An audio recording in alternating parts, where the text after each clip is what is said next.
America is back. America is back. Diplomacy is back at the center of our foreign policy. As I said in my inaugural address, we will repair our alliances and engage with the world once again, not to meet yesterday's challenges, but today's and tomorrow's.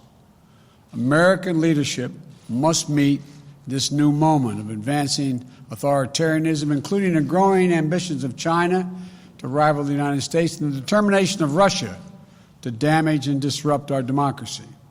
We must meet the new moment accelerating global challenges, from the pandemic to the climate crisis to nuclear proliferation, challenging the will only to be solved by nations working together and in common. We can't do it alone.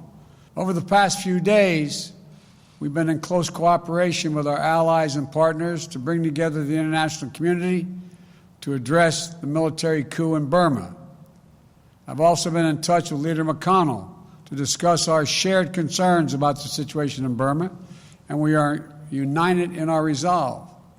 There can be no doubt, in a democracy, force should never seek to overrule the will of the people or attempt to erase the outcome of a credible election. The Burmese military should relinquish power they have seized, release the advocates and activists and officials they have detained, lift the restrictions on telecommunications, and refrain from violence.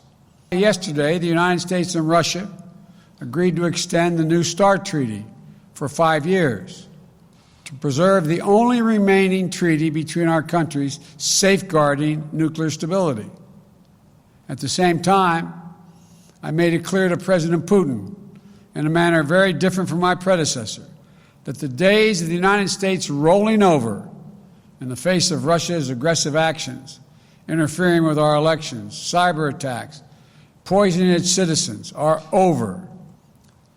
The politically motivated jailing of Alexei Navalny and the Russian efforts to suppress freedom of expression and peaceful assembly are a matter of deep concern to us and the international community. Mr. Navalny, like all Russian citizens, is entitled to his rights under the Russian Constitution.